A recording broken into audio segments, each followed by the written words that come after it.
The first thing you notice is the temperature. Even in a public gallery, even under lights that are meant to be gentle, a clay tablet seems to hold a coolness of its own, as if it is still remembering the ground it came from. The surface is not smooth. It is fine-grained and slightly uneven, like dried riverbank mud. And when you lean close enough to see the wedge marks clearly, the cuneiform stops looking like writing and begins to look like pressure, thousands of tiny decisions pressed into a soft material that once gave way, then hardened, then survived. This is not what most people imagine when they hear the phrase, the Lost Book of Enki. A book suggests pages, a spine, a title that someone can point to and say, here it is, or here it is missing. But the older the story gets, the less it behaves like a book, and the more it behaves like a shelf after an earthquake. Shards, joins, fragments, copies, rival versions, and the quiet certainty that something once whole is now scattered. Tonight, for a while, I want you to sit with the possibility that the Lost Book of Enki was never a single object to begin with, that it was a pattern, a set of messages preserved in clay, passed through hands that did not claim to invent what they held, but to transmit it, and that the very act of preservation, copying, filing, storing, teaching, may be the most important clue of all. If you're listening to this as you settle down, take a moment and leave a comment telling me where in the world you are and what time it is there for. Not because it changes the past, but because it reminds us how far these words travel and how quietly they endure. On one of the most famous Sumerian flood fragments in the Penn Museum, catalogued as CBS 10673, joined with CBS 10867, the museum's own description tells us what the preserved lines concern. Creation of humans, prediluvian cities and their rulers, and then a flood planned by the gods, revealed by Enki to a king named Ziusudra, with wind and storms, and 7 days and 7 nights of water, followed by sacrifice and a grant of life beyond ordinary limits. And there is something else in that description, something that belongs to the mood of our title, because this tablet is not complete. It is the lower portion, only a surviving third, of something that would have been longer, with many more lines, many more choices of wording, many more opportunities for detail. In the clay itself, you can feel the absence. A break line is not just a missing edge, it is a missing voice. So when a modern phrase says Sumerian records they didn't want preserved, we should not rush to imagine a single villain with a torch. In Mesopotamian history, loss is often quieter than that. Loss is a collapsed wall, a library room that becomes a mound, a tablet that falls face down and is not retrieved before the roof comes in. Loss is the simple fact that clay survives best when it is buried, and least when it is treasured on a shelf. And yet, despite all of that, this fragment remained. It travelled from Nippur to a museum collection. It was given an object number. It was photographed, measured, described. It was identified as a flood tablet, deluge tablet. And in that act, cataloguing what remains, we perform something that the ancient scribes themselves understood, that survival is not a miracle, it is a practice. A reed stylus makes a wedge, a scribe repeats a line, a student copies a composition, a priest stores a tablet in a room near a temple court, a city falls, the tablets sink into dust, and centuries later someone lifts them back into light. If a Lost Book of Enki ever existed, it may exist in this kind of survival, not as a single intact text, but as a braided record, threads crossing centuries, repeating certain structures, leaving certain gaps, and carrying forward one persistent image. Enki is the one who knows. Enki is the one who speaks when others are silent. Enki is the one who, in story after story, appears at the threshold between destruction and continuity. Mainstream scholarship often treats these as literary myth, an imaginative explanation for disasters, a sacred narrative, a teaching tool in scribal schools. That reading is careful, and it has strong reasons. The tablet is written in Sumerian, but the copy we have is Old Babylonian in date, long after the earliest phases of Sumerian city life. It is a text that students could learn, that scribes could recite, that communities could adapt, but there is also a second reading, quieter and harder to dismiss. Because the tablet does not present itself as a fairy tale. It presents itself as a record, cities named, rulers implied, divine decisions written like administrative decrees, and a warning delivered not as a thunderclap, but as information passed to a specific person, a king, a survivor, a man whose name Zeusudra belongs to a chain of flood survivors across Mesopotamian literature, changing languages as it moves, but keeping the same outline: warning, boat, storm, bird, sacrifice, and altered fate. What if that is the point? What if, for the scribes who copied these lines, the core act was not invention, but preservation, holding a memory of rupture so that it could be carried through the next restoration? Because once you accept that possibility, the title becomes less sensational and more precise. The records they didn't want preserved may not be a plot at all. It may be a tension between what temples keep, what kings promote, what empires standardize, what schools copy, and what time erases anyway. And the moment you begin to look at it that way, one broken tablet in a museum becomes a door. Not a door into certainty, a door into a method. We begin where clay survives. We follow the proveniences, Nippur, Sippar, Nineveh. We follow the catalogue numbers, because catalogue numbers are modern, but the objects are real. We listen to what the texts actually say, and we notice what they refuse to explain. And slowly, without forcing conclusions, we begin to see what a lost book might be in a world where books, as we know them, did not yet exist. A scattered archive, a tradition of copying, a set of stories that keep returning to the same quiet claim that knowledge can be inherited, that civilization can be restored, that after catastrophe something remains, not because it is new, but because it was carried. And if that is true, then the first question is not who tried to destroy it.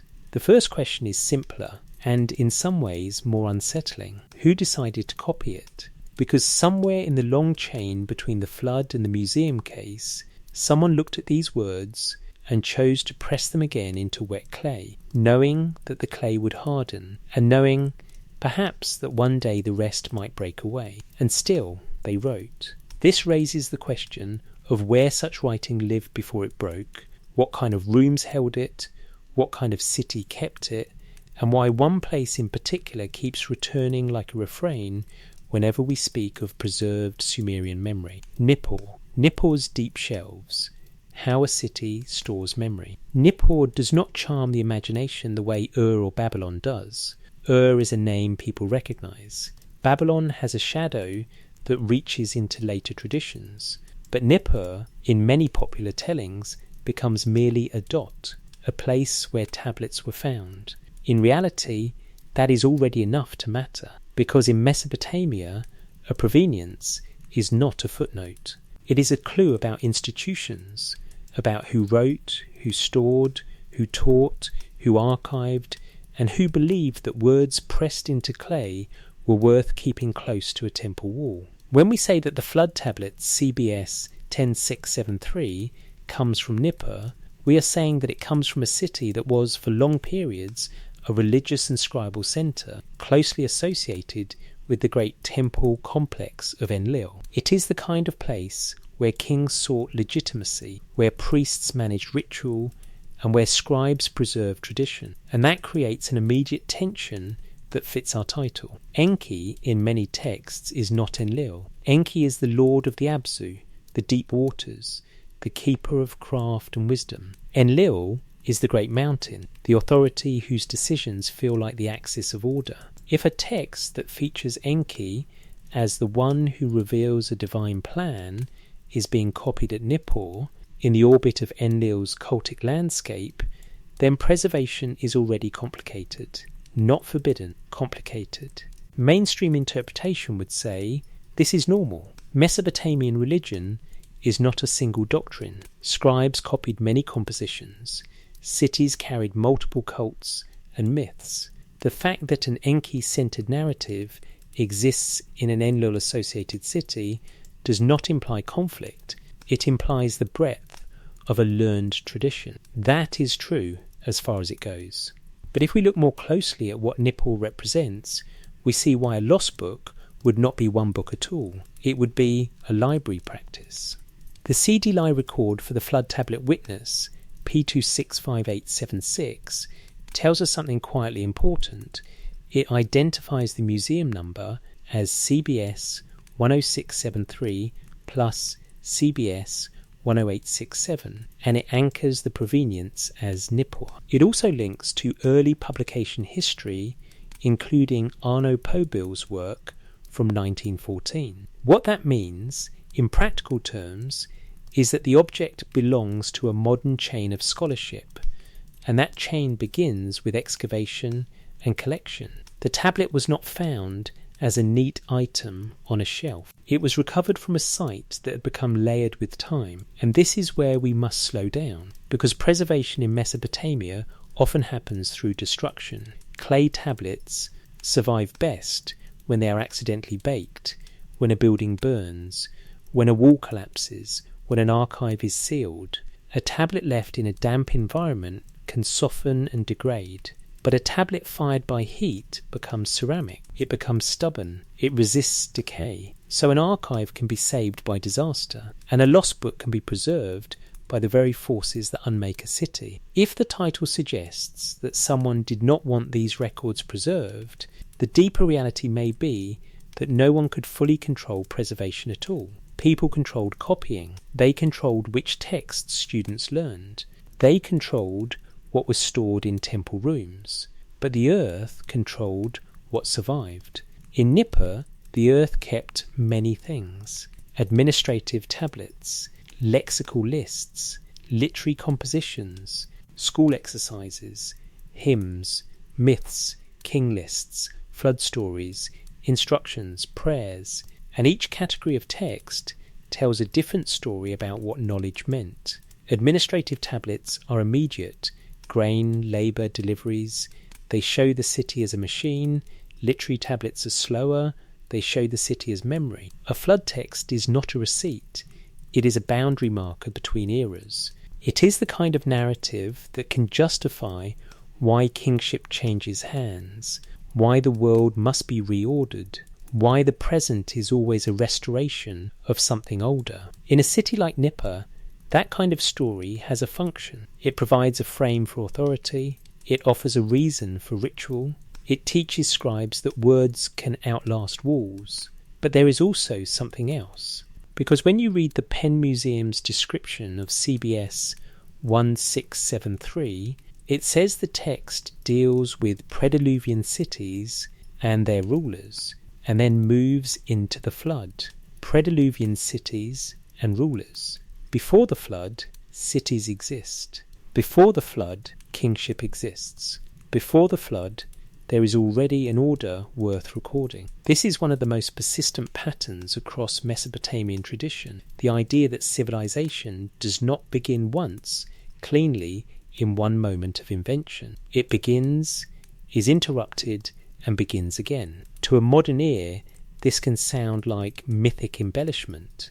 To a Mesopotamian scribe, it can sound like the simplest way to speak about ruin and renewal. What if the Sumerians preserved knowledge rather than invented it? If you were a scribe in an old Babylonian school, copying a Sumerian composition that speaks of Prediluvian cities, you might not be claiming that you personally witnessed those times. You might be claiming something else, that your city's order is inherited, that the rituals you perform are restorations, that the names you write down matter because they belong to a chain older than you. In that sense, Nippur is not simply a place where tablets were found. It is a place where continuity was manufactured through copying. So the Lost Book of Enki becomes, in our hands, a question about institutions Who keeps a story alive? Who decides which texts are canonical enough to be copied? Who preserves a god's role in the narrative of survival?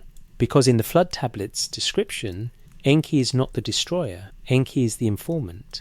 Enki is the one who reveals the plan. And if that role persists in multiple traditions, across multiple cities, it is not because one tablet survived. It is because many scribes decided that this role mattered. The pattern extends beyond Nippur into other kinds of official narratives, some carved on prisms, written for legitimacy, and containing a line so blunt and simple that it sounds almost like a clerk's note. The flood swept over, and after it, kingship returns. When kingship descended, the official story that still admits a break. There is a particular kind of object that wants to be turned in the hand. Not a tablet, flat and palm-sized, but a prism, tall, narrow, and meant to be read by rotating it slowly, face by face, as if the text was circling a central axis. A prism asks you to move around it. It forces patience. It creates a rhythm, read a column, shift your grip, let the light slide across the wedges, read again. On the well-Blundell prism, the Sumerian king list, a clay prism now kept in Oxford, history does not begin with a date.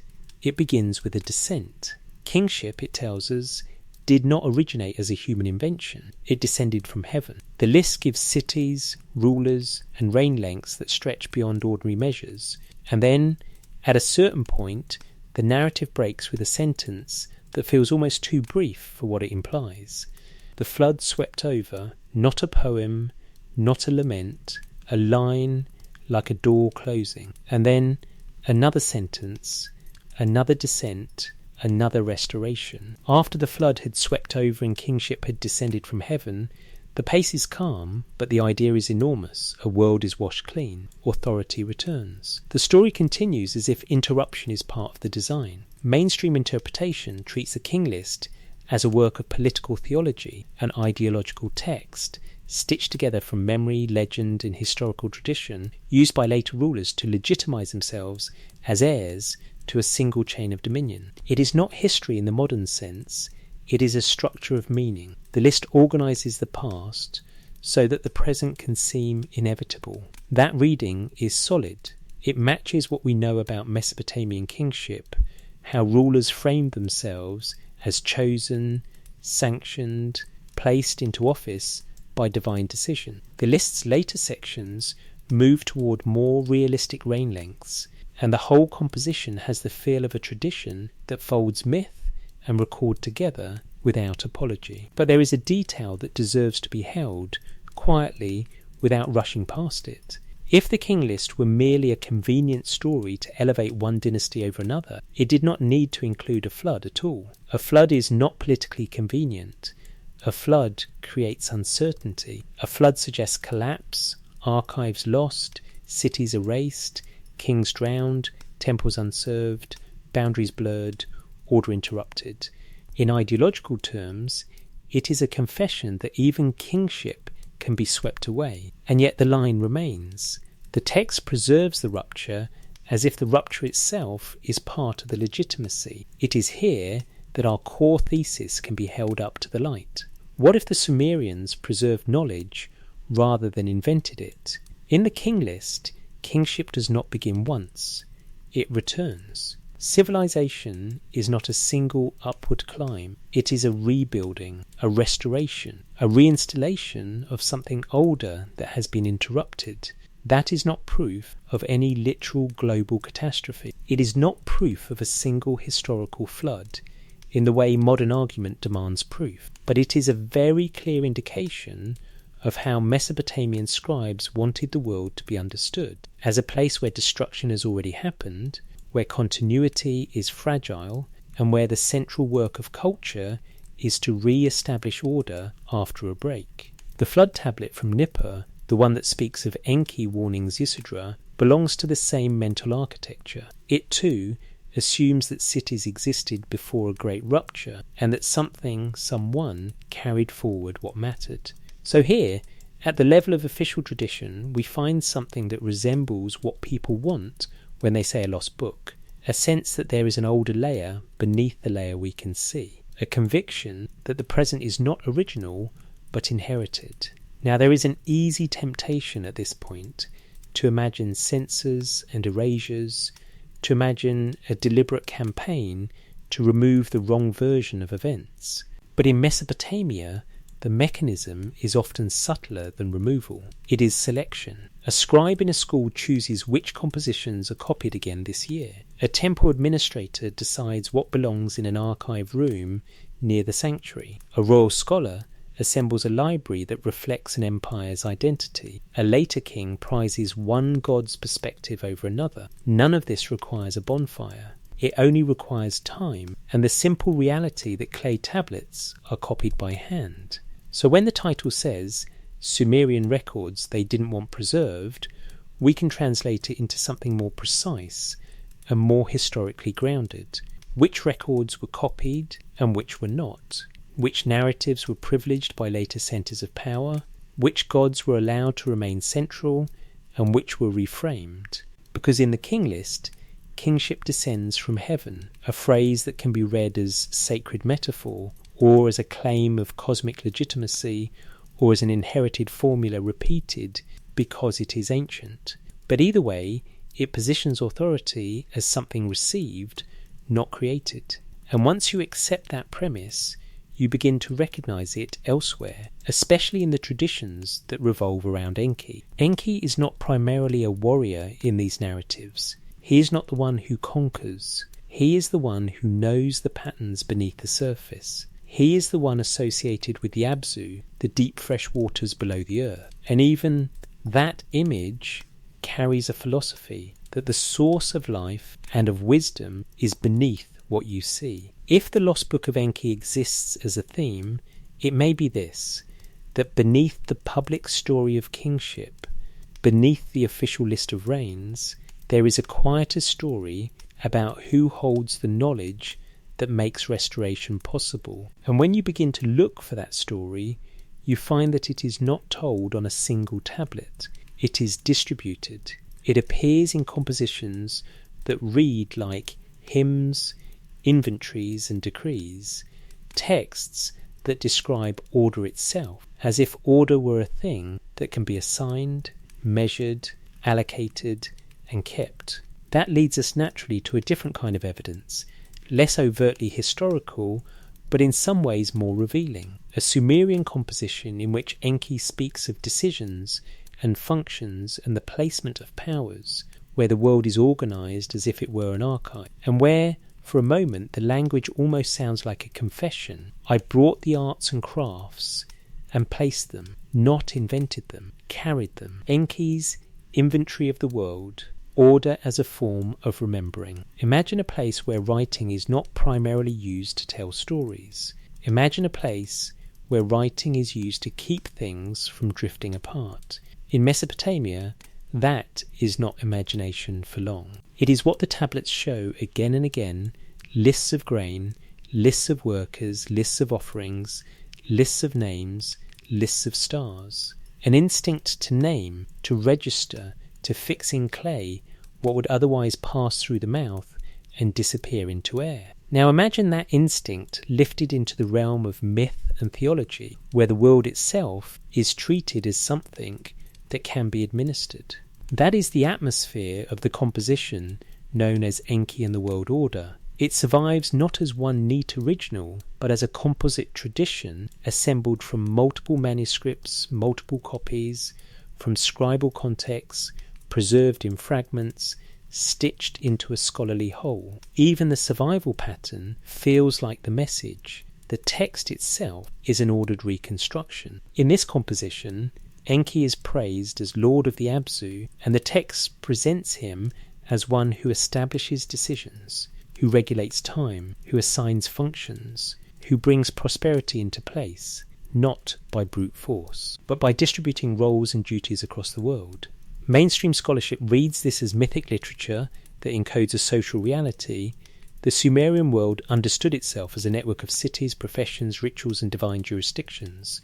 Me, the divine powers or cultural ordinances, are not just magical items. They are a way of speaking about what makes civilization feel stable: kingship, priesthood, crafts, justice, weaving, building, music, and the countless practices that transform a floodplain into a city. That interpretation is careful and convincing. But there is an overlooked detail that becomes striking when you place this text beside the flood tradition. Because in Enki and the world order, Enki does not present himself as the inventor of the world's order. He presents himself as the custodian of it. He speaks of powers gathered and placed, of arts brought from one house to another, of decisions submitted to assemblies, of destinies decreed in appointed places.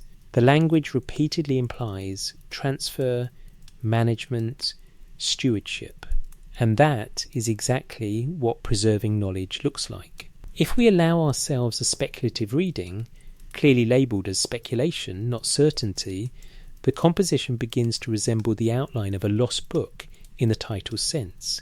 Not a book hidden away, but a set of statements about how order is obtained. What if the text suggests that Enki's defining role is not creation out of nothing, but restoration, taking something that exists in a more primordial form and making it usable in the human world? Consider the way the Absu functions as an image. The Absu is beneath, it is hidden, it is the deep source. Enki, as lord of the Absu, becomes the one who draws up what is below and distributes it above. In a floodplain civilization, where the very land can vanish under water and return again, this image is not abstract, it is lived. The river rises, fields vanish, canals break, silt settles, water recedes, and the land returns, altered but usable again if someone remembers where the boundaries were, where the ditches ran, where the old markers stood. In that practical sense, the work of civilization is always an act of remembering. So when Enki is portrayed as the one who fixes destinies and assigns roles, we can read it as a divine mirror of what scribes and administrators did every day, maintaining continuity against the erasing power of water and time. This does not prove that Enki was a literal historical figure. It does not prove that the Me are records from a lost civilization. It does not prove a secret suppression. But it does raise a question that fits the title's promise without leaving the ground of evidence. Why does Enki, across traditions, appear at points where the world must be reordered?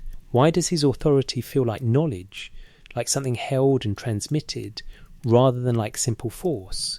And why, in the flood tradition, is he the one who chooses to inform the survivor? A mainstream view might answer, because Enki is a trickster, a wise god, a counterbalance to Enlil's severity, the myth needs a saviour figure within the pantheon. That is one possible reading. But another possibility, still grounded in what the text suggests, is that these compositions preserve a cultural memory of how fragile order is, and of how essential it is that someone carries the plan forward when catastrophe comes. That plan might be practical, how to rebuild, how to measure, how to assign labour, how to restore ritual, how to re-establish the calendar. Or it might be something deeper, how to keep a society's identity intact when the world breaks. And in that sense, Enki and the world order is not merely a myth about the cosmos, it is a myth about archives, about the idea that order lives in records, and that records must be protected, copied, and carried. From this angle, the flood tradition becomes less like a simple disaster tale and more like a test of transmission. A world is to be erased. Someone warns one person. A boat is built. A future is preserved. The pattern appears again, in a different way, on the Nippur flood fragment, where the description tells us plainly that Enki reveals the plan to Ziusudra. And if you listen carefully, you can almost hear the administrative tone behind the miracle. A plan, a disclosure, a set of instructions, a survival protocol, which means that the next step in our investigation is not to leap to cosmic conclusions, but to return to that fragment and treat it like what it is, a surviving portion of a larger record with specific claims about pre-flood cities. divine decisions, and a carefully measured duration of catastrophe. If a lost book exists here, it may exist in the missing upper portion, in the lines we do not have, in what might have been said before the break. And that absence, more than any dramatic claim, may be the truest reason people feel that something was not meant to be preserved. Because what is broken always invites the question, what was written above? The flood that has two voices, Zecharia and the quiet informant. The fragment is small enough that the mind wants to complete it. You see the surviving lower portion, you see the neat columns of text, and you begin to imagine the missing upper third as if it was still hovering in the air above the break. That is one of the strangest powers of cuneiform fragments. They do not only show what was written, they show what was lost. And in a story about a lost book, that absence is not a flaw, it is part of the evidence. The Penn Museum's flood tablet fragment, CBS 10673, joined with CBS 1867, is described as having 6 columns of text, 3 on each side, and the complete tablet would probably have carried around 260 lines. What survives is the lower third. That proportion matters. It means we are standing inside a story, not at its beginning. We enter after decisions have already been made, and in the museum's description, those decisions carry an unsettling clarity. Divine instructions to humanity include the building of cities under the protectorship of specific deities. Prediluvian cities and their rulers are named. There is an established world before the flood, a world organised enough to be recorded. Then comes the plan, the gods' decision to destroy the human race by means of a flood. And then, very quietly, another movement within the divine realm. Enki reveals the plan to Zecharia, the king, and urges him to heed his advice. This is the point where many modern tellings become dramatic and fast and absolute. But the tablet itself, at least as the surviving description gives it, does not need that energy. It only needs the bare fact that knowledge is not evenly distributed among the gods. One god knows the plan, one god chooses to disclose it. One human becomes the carrier of continuity. Mainstream scholarship often reads this as a literary structure, the tension between divine decree and divine compassion. It is a way of thinking about why catastrophe happens at all and why survival is never random. It is also a way of teaching values, that wisdom can be aligned with mercy, that the world contains forces that destroy and forces that preserve, and that the human being who listens, who obeys, who prepares, becomes worthy of special fate. That interpretation is coherent and deeply Mesopotamian. It fits the worldview where gods are not a single unified will, but an assembly, and where destinies are debated, decided, and sometimes contested. But there is an overlooked procedural detail in the way the story is framed. The flood is not simply sent like weather. It is planned. It is announced within the divine sphere. It is treated like a decision with an internal logic, and Enki's role is not to stop it outright, but to move information across a boundary, from the council of gods into the ear of a man. What if that is the true shape of the Lost Book of Enki in Sumerian memory? Not a forbidden codex, but a recurring motif, Enki as the keeper of privileged information, and humanity as dependent on transmission. If we keep our language careful, we can say this much with confidence. The text tradition places Enki at the hinge where knowledge becomes survival. The tablet's description is explicit. Enki reveals the plan. The flood lasts 7 days and 7 nights. The sun returns. The survivor emerges and offers sacrifices. Anan-Enlil grants Zecharia eternal life. The pattern is formal, almost ritual. Instruction, catastrophe, emergence, offering, altered fate. And the 7 days and 7 nights are not a random flourish. In Mesopotamian thought, measured time matters. Calendars, months in their houses, festivals scheduled precisely. These are not minor details in this world. The fact that catastrophe is given a counted duration suggests the mind of a scribe, and of a culture that believes order is maintained by measurement. That is where a speculative possibility becomes quietly plausible? What if the story is preserving not only an imagined flood, but a memory of what it feels like when order collapses and of what it takes to restore it? In the aftermath of a real flood on the Mesopotamian plain, the practical problems are not poetic. They are administrative. Boundaries are gone, canals are broken, seed stores are soaked, herds are scattered, people are displaced, temples must be repaired, labour must be reassigned, the calendar of offerings must restart. In a world like that, the most valuable thing is not a new invention, it is a remembered system. The old measurements, the old schedules, the old names of fields, the old duties of offices, the old sequence of rites. So when the flood story places a wise God in the role of revealer and guide, it can be read as the divine image of a scribal reality. Survival requires a plan, and a plan requires someone to carry it. That does not prove that the Sumerians were preserving knowledge from an antediluvian civilization in the literal modern sense. It does not prove that the flood was global. It does not prove that any later authority attempted to erase a book, but it does suggest that in the Sumerian imagination and in the scribal tradition that copied this text, the most sacred act is not creation from nothing. It is continuity through rupture. And now, with this in mind, the title becomes sharper. The Lost Book of Enki, Sumerian records they didn't want preserved. If such records exist, the pen fragment shows us what they might look like. An account where divine authority is not a single voice, where the official plan is destruction, and where the survival of humanity depends on a channel of knowledge that is, by nature, selective. Not everyone is told. One person is told.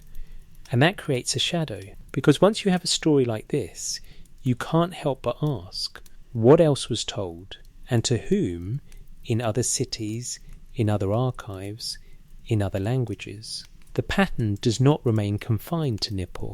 It travels, it changes names, it shifts the divine caste slightly, and it reappears in a different place, on a different tablet, under a different catalogue number, still preserving the same core mechanism, a flood, a warning, and a survivor who becomes a living archive. But this time, the city is Sippar, the language is Akkadian, and the politics of preservation feel different. Sippar's flood tablet, a second archive, a second proof of transmission. Sippar sits in the mind like a different kind of light.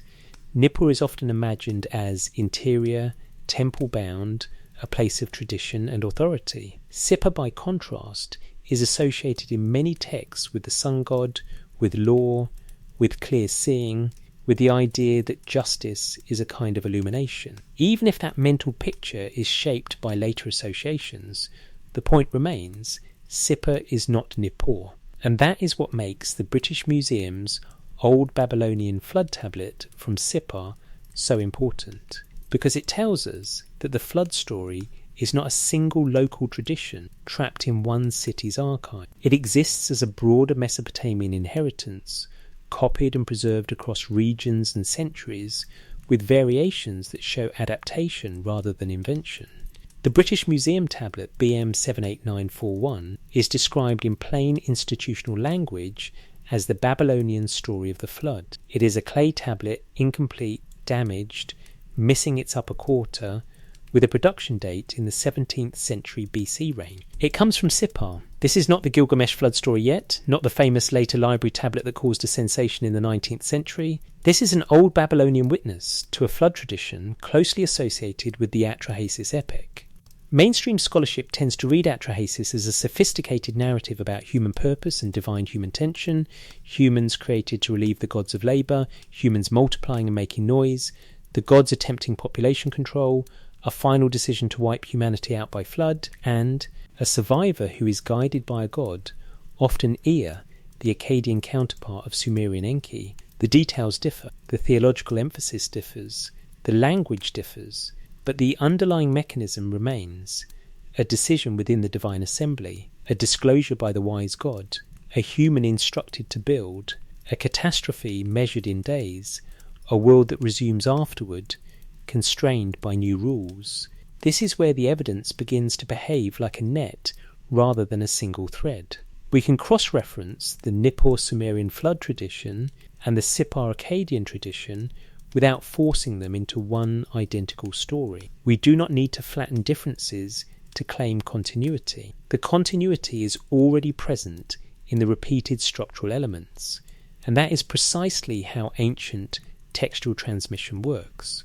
Not by copying a story word for word forever, but by copying its shape, its purpose, its key images, and letting each generation of scribes translate it into the language and concerns of its own time. Now, the title's phrase, "they didn't want preserved," becomes more interesting because it pushes us to consider who they might be in a Mesopotamian context. In Sippar, the flood story is not merely a relic of Sumerian memory. It has become part of Babylonian literary culture. And Babylonian culture did not preserve Sumerian tradition as a museum piece. It preserved it as a working inheritance, sometimes reverent, sometimes re-edited, sometimes reorganized around new divine hierarchies. So, one mainstream interpretation is that there is no suppression here at all, only transformation. The Sumerian past becomes a foundation stone in later Babylonia, but it is recut to fit new architecture. That interpretation is likely correct in many cases, but transformation can feel like erasure from the inside. If an older Sumerian narrative placed Enki at the centre of the moral universe, and a later tradition reframed the story within a different theological balance, without denying Enki's role entirely, but shifting emphasis, then a person looking backward might say something was taken away. Not burned, not banned, simply deprioritized. And deprioritization over centuries can produce the same result as active destruction. A text stops being copied as often, fewer manuscripts survive, a tradition becomes known only in fragments.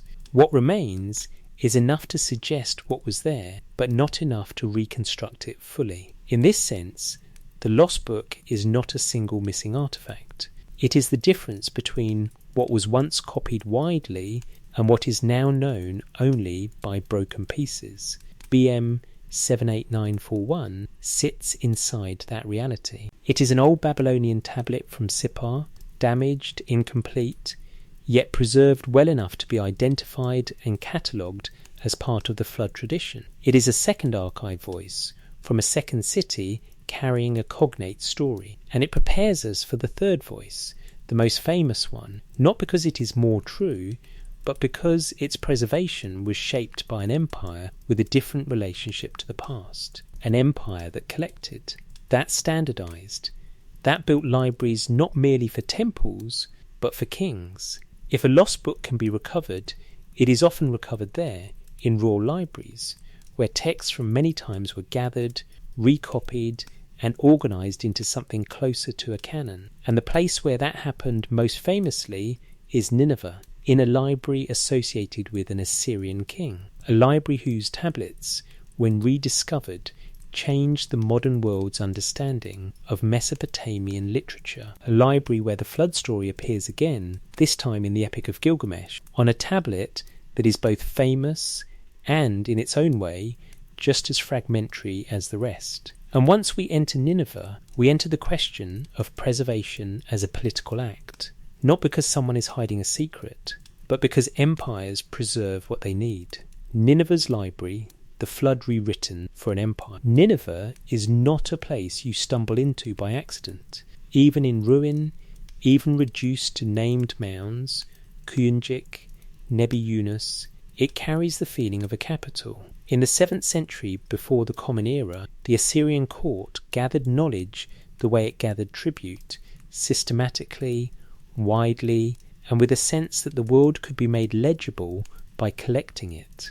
When we speak of the Library of Ashurbanipal, we tend to picture a grand room lined with shelves, a calm sanctuary of scholarship. The reality was likely more complex.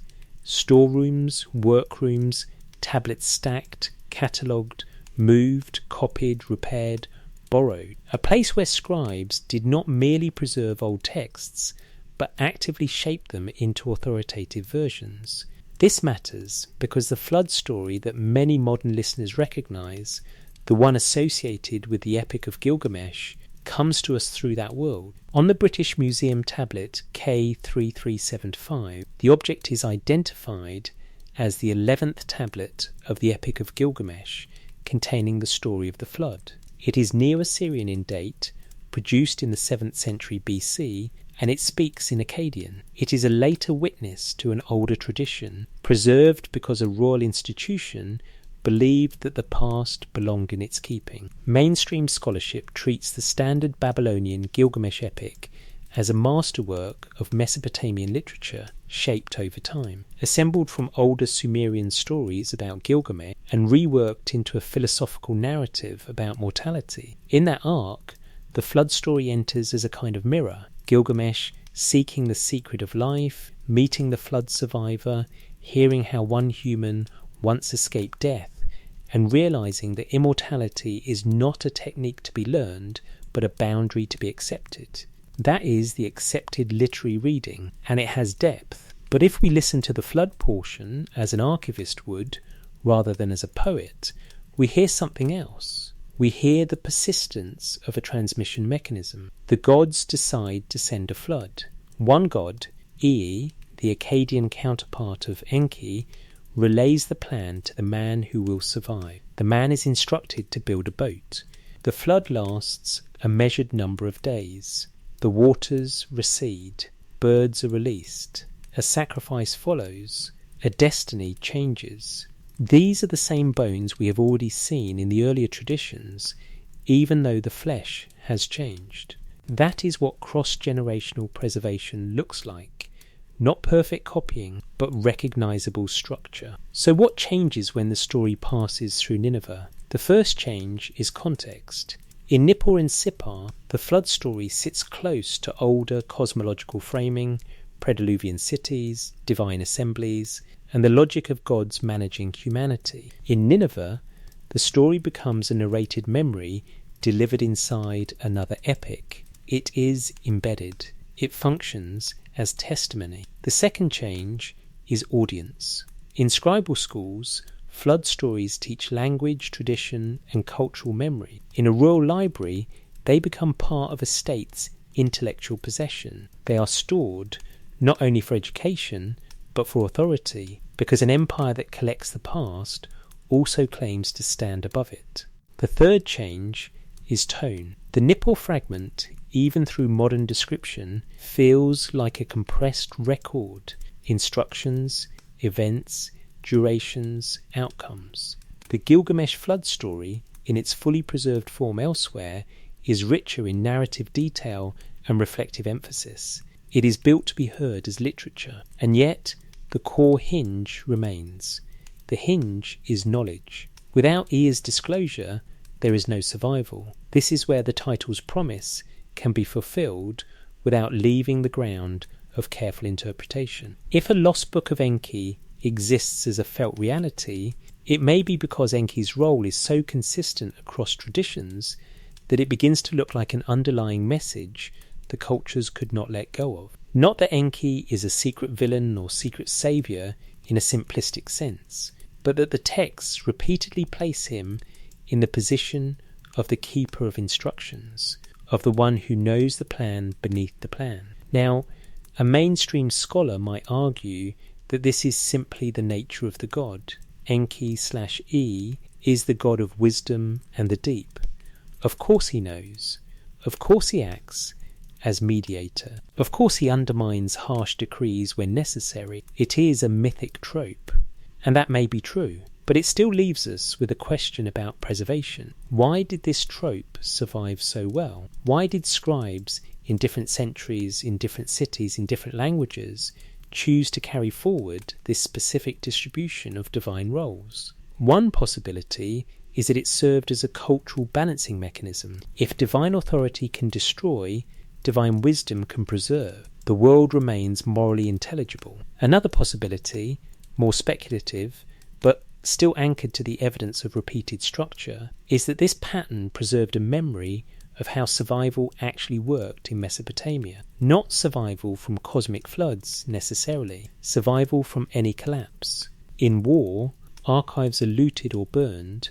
In drought, cities empty.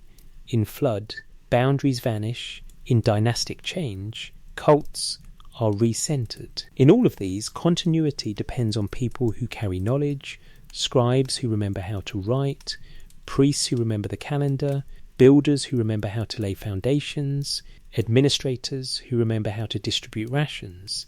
An empire like Assyria could preserve the flood story because it preserved the people and systems that kept texts alive. But that preservation comes with a cost: standardization. When a royal library collects texts, it tends to freeze versions, making one arrangement of lines more official than the rest. That does not mean the other versions are destroyed.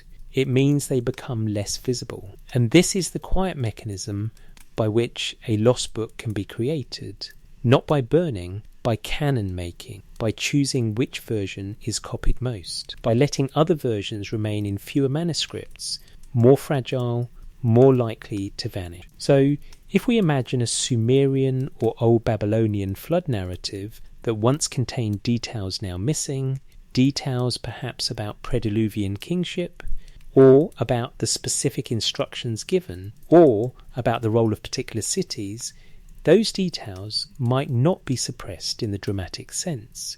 They might simply fall out of the standard tradition over centuries of copying, and the modern listener, sensing that something is missing, names the absence a lost book.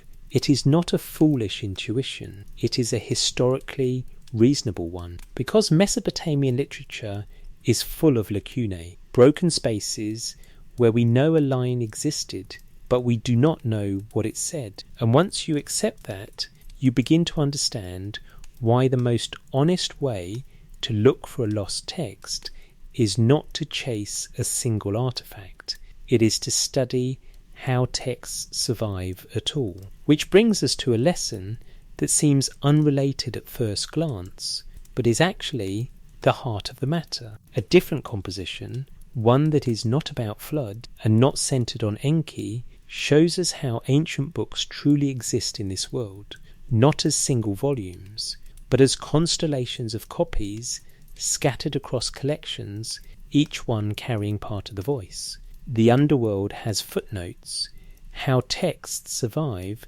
as constellations of copies. If you want to understand what it means for something to be lost in Mesopotamia, you don't start with a missing title. You start with a list of witnesses. In the study of cuneiform literature, a composition is rarely preserved in one perfect manuscript. More often, it survives in many fragments, some in one museum, some in another, copied in different times, with different scribal habits, with lines omitted here and added there. Scholars reconstruct a composite text the way a conservator reconstructs a shattered vessel, by aligning edges, comparing patterns, and accepting that some gaps cannot be filled. This is not a weakness of the field. It is the field. A composition like Inanna's Descent to the Netherworld survives in this exact manner. Multiple tablets, multiple proveniences, multiple collections. The cuneiform sources are catalogued across museums, including British Museum numbers and CBS numbers, among others. The composition exists because copyists kept copying it, and because enough copies survived that a modern composite could be assembled. The experience of reading such a text is unlike reading a modern book.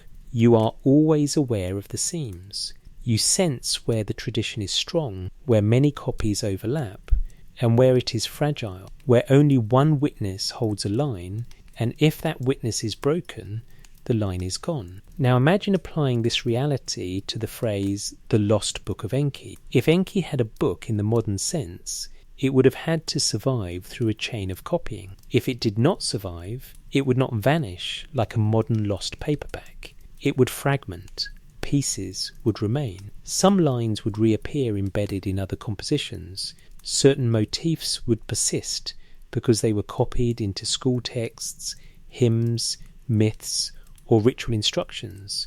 the book would dissolve into a tradition. And that is exactly what we are seeing. We are not searching for a single object with a title. We are following a set of recurring messages: Enki as organizer of functions, Enki as revealer of a plan, Enki as the presence at the edge of catastrophe. Inanna's descent teaches us something crucial here, not because it is about Enki, but because it demonstrates the mechanics of survival. A text can be famous and still fragile. A text can be widely copied and still broken. A text can exist in practice as an agreement among fragments, an act of reconstruction.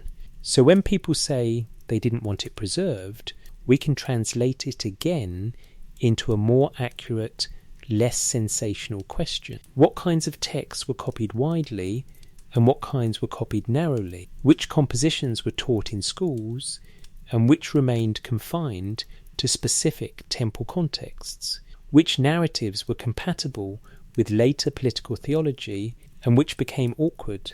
Because awkward texts are not necessarily destroyed, they are simply copied less. And in a world where copying is the engine of survival, less copying is a slow disappearance. The underworld in Inanna's story is a place of gates, each one requiring something to be surrendered. The textual tradition is similar. Each century has gates, changes in language, in patronage, in scribal curriculum, in political power. At each gate, some details are surrendered.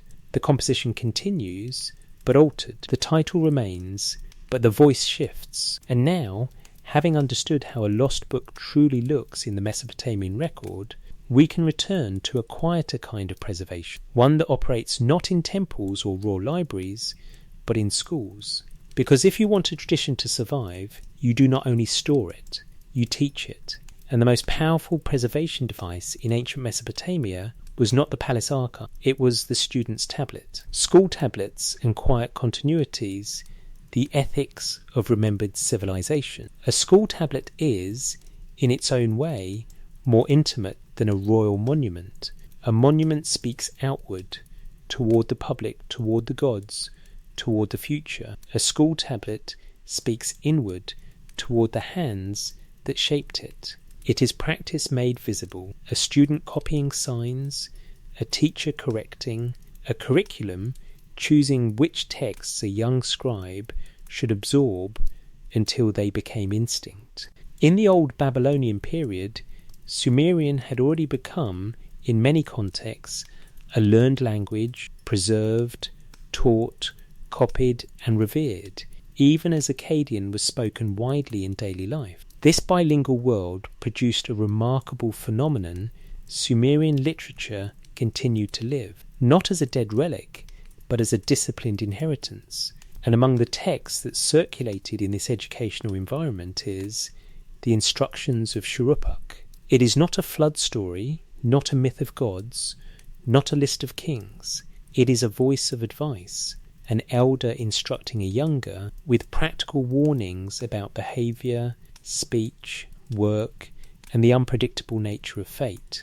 And within that frame, there is a detail that matters for our investigation. The figure addressed in the instructions is Ziusudra, the same name associated with the flood survivor in the Sumerian tradition. Mainstream scholarship treats this as part of the broader cultural memory. Ziusudra as a wise figure, a focal point for teachings, a name that carries authority because it is attached to survival and to antediluvian antiquity. The instructions become ethical literature, rooted in the prestige of before the flood time. This is a natural literary move. A famous name gives weight to advice.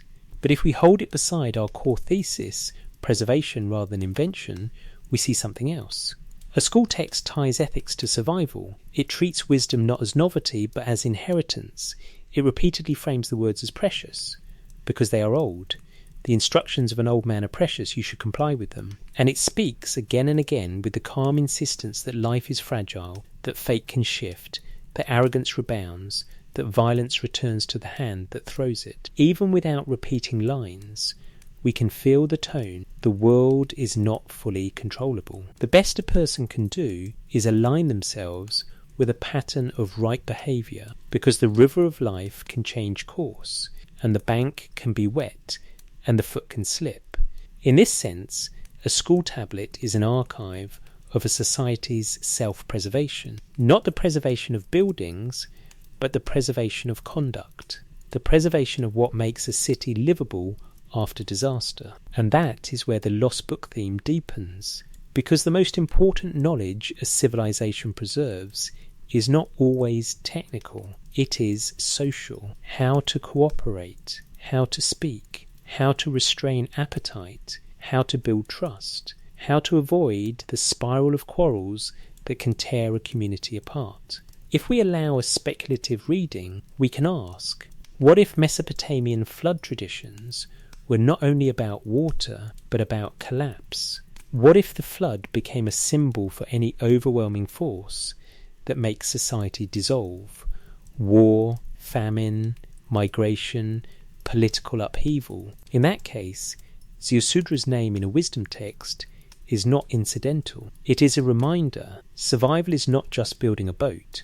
It is building a way of living that can endure after the waters recede.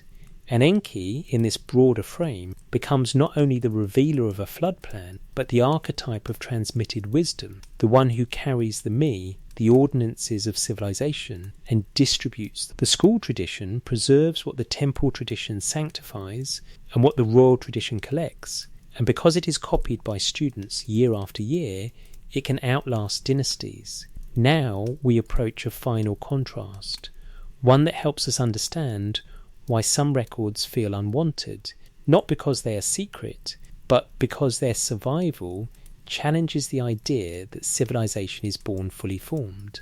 On one side, clay, portable, copyable, fragile, but endlessly reproducible. On the other side, stone, monumental, heavy, meant to last, and meant to declare a single version of order. Between them lies the tension at the heart of Mesopotamian memory, and nowhere is that tension clearer than in the great steel of law. Law on stone, myth on clay, two ways power tries to last. There are two kinds of endurance in the ancient world. One is heavy, it stands upright, it dares weather, it insists on being seen, it speaks in a voice that expects obedience, and it chooses hardness, basalt, diorite, stone, because it wants to outlive the hands that shaped it. The other kind of endurance is quieter. It fits on a lap.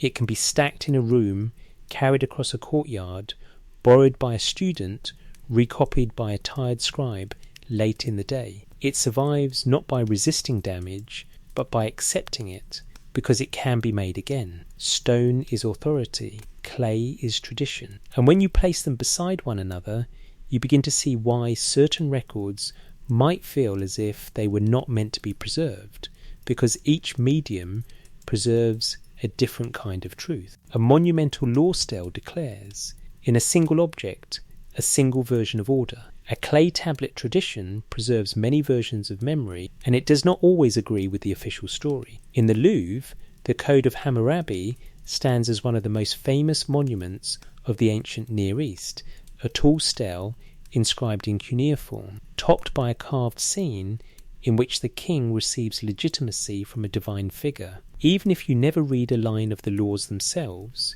the message is clear: this order comes from above, and it will stand. Mainstream scholarship reads the law stele as a monumental statement of kingship and justice, less a day-to-day legal manual than a proclamation of what a king claims to be, a guarantor of order, a channel of divine authorization, a stabilizer of society. The text itself is complex, and the stele's discovery history tells its own story. It was found at Susa, far from Babylon, carried away as booty in antiquity, and then recovered by modern excavation. Here again, preservation is shaped by disruption. A later power takes the monument. The monument survives because it is taken, and the meaning of that survival is double. On the one hand, it shows that rulers wanted their words to last.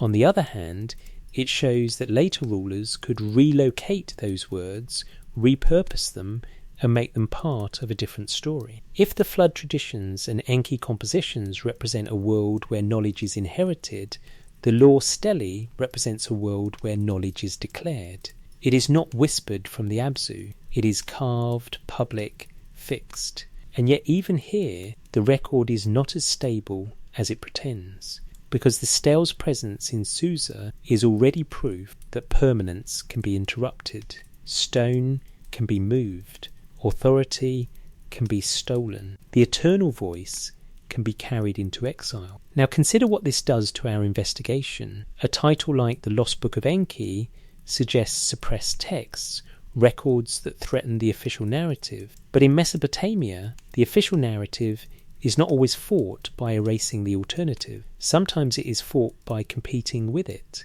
A king erects a monument that says, "This is the order." Meanwhile, scribes keep copying older stories that say order has collapsed before, and it can collapse again. The flood swept over, kingship returned, the world is restored, but restoration implies prior loss. Stone wants to end the argument. Clay allows the argument to continue across generations. And this difference helps explain why Enki's tradition, associated with wisdom, deep time, and survival through catastrophe, could persist even when political theology shifted. Because clay doesn't require permission from a single king. Clay only requires a scribe and a curriculum. The overlooked detail here is not a hidden passage in the laws, it is the contrast of mediums. If a society truly wants a record to be preserved in one definitive form, it chooses stone and public display. If a society preserves a record through copying, it accepts variation, fragment, and the slow drift of tradition. So the lost book may be lost precisely because it belongs to clay, not stone. Because it was never meant to be a single frozen proclamation. It was meant to be recopied, and anything that relies on copying can disappear if copying slows. This brings us to the last turn before synthesis. Because we have followed flood stories through Nippur, Sippar, and Nineveh, we have seen Enki as organizer of the world's functions. We have watched how texts survive as constellations of witnesses. We have observed how school tablets preserve ethical continuity, and we have set stone authority beside clay memory. Now we must ask, gently, what kind of book we have been building without noticing. What is the shape of the evidence taken together?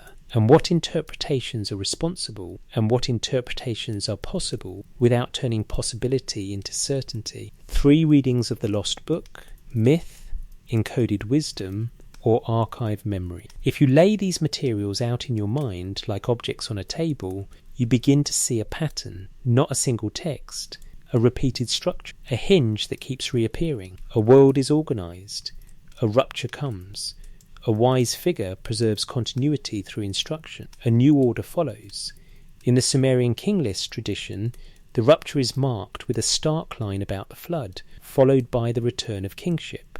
In the Sumerian flood tradition, the rupture is a divine plan, disclosed by Enki to a human who becomes the carrier of survival. In the old Babylonian Atrahasis tradition, the same mechanism appears in Akkadian clothing, shaped by different theological emphasis, but still dependent on the disclosure of knowledge. In the Neo-Assyrian Gilgamesh tradition, the flood story becomes testimony inside a philosophical epic, preserved by an imperial library that both protects and standardizes.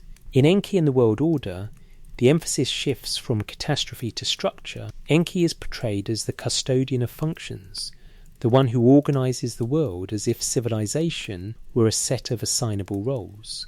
In scribal instruction traditions, wisdom is treated as inherited, precious because it is old, and tied to figures associated with deep time, names that echo the flood survivor's identity. None of this proves a single sensational conclusion, but it does justify a serious question. Why does this tradition keep returning to inheritance? Why does it keep framing civilization as restoration? This is where a careful synthesis offers 3 interpretations, each with real strengths, each with honest limits. The first is the symbolic reading. In this view, the flood is mythic language for the experience of fragility, cities fall, rivers destroy, empires collapse. The flood represents the overwhelming force that resets human life. Enki's warning becomes the symbol of wisdom, the idea that there is always a way to endure if one aligns with knowledge and piety. Kingship descending from heaven is not a literal claim of objects falling from the sky, it is an expression of legitimacy, a metaphor that makes political order feel anchored in something beyond human dispute. This reading explains why the stories were so useful, so copyable, so enduring. It also explains why versions change, symbols are adaptable. But the symbolic reading has its own overlooked difficulty. Symbols still have to come from somewhere, and the remarkable consistency of certain structures, warning, boat, measured duration, birds, sacrifice, across centuries, suggests that the tradition was not endlessly fluid. It had an internal discipline. It was preserved with care. Symbols here behave like records. The second interpretation is the encoded wisdom reading. In this view, the narratives function as containers for practical and philosophical knowledge: how to read time, how to measure, how to organize labour, how to maintain social ethics, how to rebuild after disaster. The gods are not characters in the modern entertainment sense, they are personifications of forces and institutions. Enki represents the deep intelligence beneath visible order, the craft knowledge, the water management wisdom, the scribal expertise, the capacity to plan ahead. The flood becomes a teaching tool for preparedness and humility. Catastrophe comes, and the one who survives is the one who listens, who obeys instruction, who builds before the storm arrives. This reading aligns well with the scribal and administrative culture that produced and preserved these texts. But it too has limits. It can become too tidy. It can turn every myth into a straightforward manual, and that does not do justice to the genuine religious experience in the texts, the awe, the devotion, the ritual logic that is not reducible to practical advice.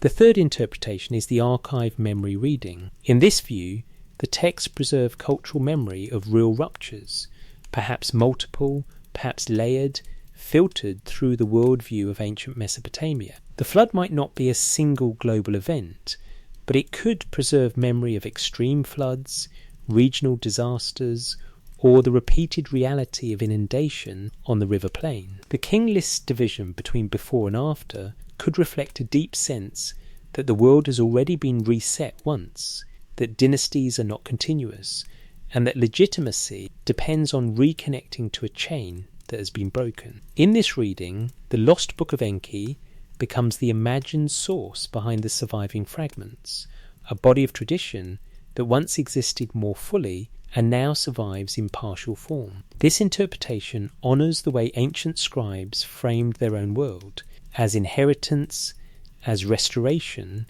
as continuity pulled from the deep. But it must remain cautious, because we cannot leap from cultural memory to literal historical documentation without direct corroboration. The tablet record is fragmentary. It is mediated by copying. The oldest versions we possess are already later than the earliest events they describe, and Mesopotamian texts do not separate history and theology the way modern scholarship does. So what can we say responsibly after following the evidence? We can say that the Lost Book is not a single missing tablet.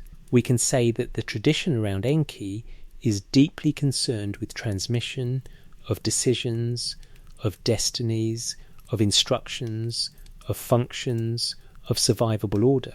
We can say that the flood functions as a boundary marker between eras, preserved even in official king lists, suggesting that rupture is part of Mesopotamian self-understanding. And we can say that preservation itself, copying, archiving, teaching, was the mechanism by which these records endured.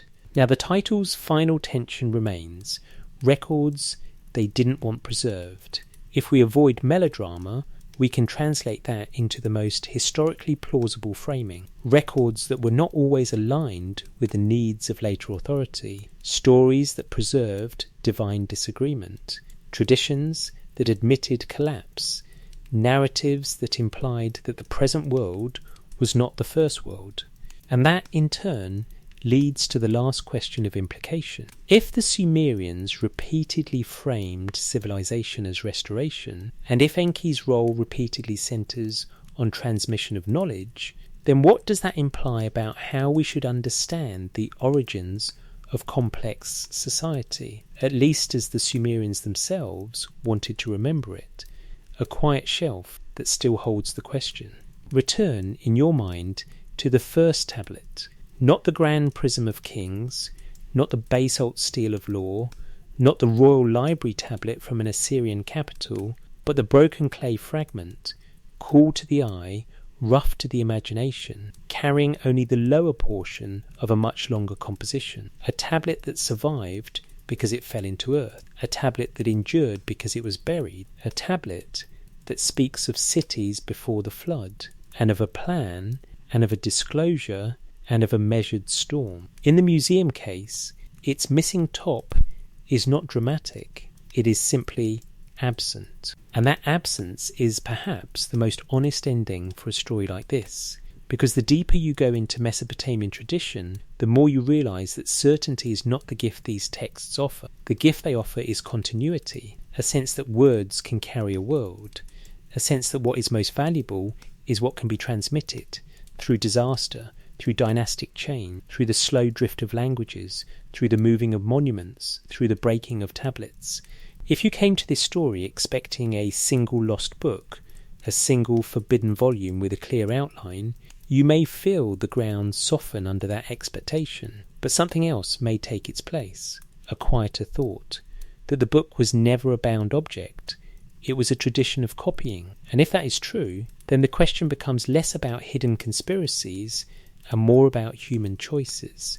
Someone chose to write. Someone chose to copy. Someone chose to file the tablet in a room that later collapsed. Someone chose, centuries later, to lift it out of the earth and assign it a number and place it behind glass.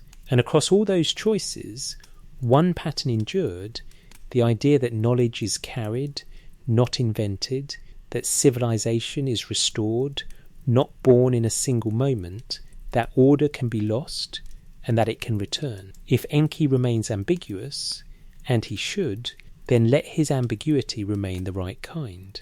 Not a claim of aliens, not a dismissal of mystery, but a disciplined openness to the possibility that ancient people were preserving memories in the only form they trusted: ritual, narrative, and clay. And as you rest, you can let the final question sit where it belongs, without urgency, without pressure, without needing an answer tonight. What if the oldest cities on the river plain did not think of themselves as pioneers? What if they thought of themselves as inheritors? And if they were inheritors, then what exactly did they believe they had received? If this story settled gently into your night, and if you feel like sharing, leave a quiet comment with where you listened from and what time it was for you, another small record placed into the flow so that something of this moment is preserved. Settle in gently. There is a moment just before sleep takes you when your mind becomes like a quiet storeroom at dusk, dim, calm, and strangely orderly without trying. Tonight, we stand in that threshold with one careful idea, held lightly so it can drift rather than cling. Somewhere in the surviving records of ancient Mesopotamia, the name Enki moves like a current beneath the surface, not always visible, not always centered, but present, especially when the world is being arranged, measured, and restored after it breaks. And if you've been listening to this story, you already know what it is not. It is not a single book that can be lifted from a shelf, opened to a first page, and read cleanly to the end. In the world of clay tablets, what survives is rarely complete. What survives is scattered, fragments, joins, copies, and echoes. Yet the pattern still feels coherent. The way a river remains a river, even when its banks shift. A flood story survives on broken clay. It speaks of cities that existed before the waters came, of decisions made beyond human hearing, and of a warning that passes from a knowing power to a single listener. The storm has a counted duration, and then the sun returns. A survivor emerges, offers what is owed, and the world resumes, changed but not erased. Another record preserves an official line so brief it feels like a sealed door the flood swept over. And then, without drama, kingship descends again. Not invented from nothing, returned, as if authority itself was something restored after interruption. And elsewhere, a long composition speaks of order, as though order were a set of functions that can be assigned and carried, powers placed into hands, decisions weighed, roles distributed. In that way of thinking, civilization is not a sudden spark. It is a practice of arrangement, a steady labour of keeping things in their right places. You do not need to decide what any of this proves. It is enough, tonight, to notice the mood that connects it all. The mood is not triumph, it is preservation. In these traditions, the most important act is rarely the first moment of invention. It is the act of keeping, of restoring boundaries after water has blurred them, of returning days and months to their proper rhythm, of re-establishing a livable order after something overwhelming has passed through. This is why the idea of a lost Book of Enki lingers, not because we can point to one vanished object and name the exact moment it disappeared, but because the surviving pieces suggest a deeper shelf beneath the visible shelf, a layer of remembered order, repeated across generations, passing through different cities and languages, never fully disappearing, only breaking, scattering, and reappearing in new hands. And perhaps that is what it means in an ancient world for records to be unwanted. Not a bonfire, not a dramatic purge, just the quiet reality that what is copied survives, and what is not copied fades, sometimes by accident, sometimes by changing needs, sometimes because empires prefer one version of a story and allow others to drift into silence. In that slow process, a book can be lost without anyone ever touching it. It can simply dissolve into fragments. And the fragments that remain, broken at the top, broken at the side, still legible where the wedge is held, become a different kind of invitation. Not an invitation to certainty, but to careful attention. What was written above the break? What details were once present and are now gone? What instructions were once spoken and are now only implied? Let those questions soften. Let them become gentle, not sharp. Let them sit like a lamp turned low, light enough to soothe, not bright enough to keep you awake. In a moment, we'll let the narration loosen further and ease into the outer loop, slow, steady, sleep-friendly, where the same images return like water returning to stillness, a clay fragment that refused to vanish, a record that admits a rupture, a name associated with deep waters and deep memory, and the quiet feeling that civilization, in its own telling, was never only created, it was preserved, it was restored, and it was carried forward patiently through whatever came. Let the image return, slowly without effort, a small piece of baked clay resting under soft light, its surface crowded with wedge marks, each one pressed by a hand that is no longer here. The tablet does not ask you to believe, it does not ask you to argue, it simply remains, and in remaining, it suggests a quiet truth, that some things endure not because they are protected, but because they are repeated, copied, carried, and somehow placed back into the world again. In the old stories, the flood comes as a decision, a storm of days counted carefully, and then a silence as the water settles. In the museum, the flood becomes something else. It becomes a line where the clay breaks. It becomes a missing portion where the upper text should have been. It becomes a gap that invites the mind to reach upward, then to relax, and accept that the gap is part of what survives. Because a broken record is still a record. And if the Sumerians left us anything, it may be this habit of seeing continuity where others would see only interruption. A city falls, and later a city rises. A dynasty ends, and later kingship returns. A tablet shatters, and still the surviving third carries enough to hint at the whole. You can hold that thought as lightly as you like. What matters is not solving it tonight. What matters is the feeling of an ancient world that did not describe itself as brand new, but as restored again and again by people who believed that knowledge could be passed through darkness, the way a flame passes from one wick to another. And perhaps this is why Enki, in those old lines, feels less like a distant god and more like a function in the story of memory itself, not a proof of anything outside the texts, simply a presence associated with the deep place where things are kept, the Abzu beneath the earth, the storehouse beneath the visible world, the quiet reservoir where instruction waits until it is needed. Imagine that deep place now, not as a literal chamber, but as an idea, a place where the measures are kept, where the names are kept, where the boundaries are kept, where the old sequence of days and months waits to be resumed after disorder. In the Sumerian imagination, order is something that can be lost, but it is also something that can be re-established. The mind can rest in that rhythm. Loss, then return. Silence, then recitation. Flood, then land. And if you find yourself drifting, you can let the words become like water moving through reeds, slow, repetitive, gentle, without sharp edges. A record is made. A record is stored. A record is copied. A record survives. And somewhere between the copying and the survival, the record changes, not in its purpose, but in its clothing. The language shifts. The city names shift. The empires shift.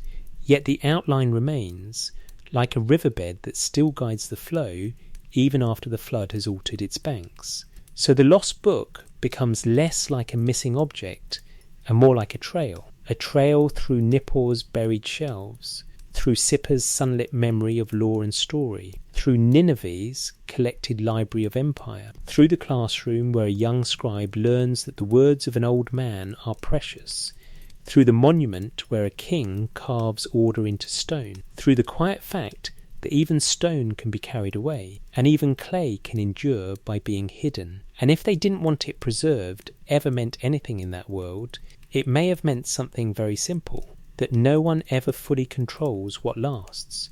Not kings, not priests, not empires. Time chooses in its own slow way. The earth chooses. Fire chooses. Chance chooses. And yet human hands still choose too, each time a scribe decides to press the stylus down and leave a mark that can be read long after the breath has gone. Now you can let the question soften. What if the Sumerians preserved knowledge rather than invented it? You do not need to answer. You only need to notice how gently the thought fits into the larger rhythm of their records, that civilization is a restoration, that memory is a craft, and that survival belongs to those who keep the instructions close. If sleep is near, let it come the way water returns to stillness, without demand, without hurry. And if wakefulness lingers, let it linger like the last light in a museum gallery, shining on a tablet that refuses to disappear. Somewhere in the clay, a voice still speaks, not loudly, not urgently, just enough to remind you that the past is not finished. It is stored, it is copied, it is carried, and in the quiet it continues.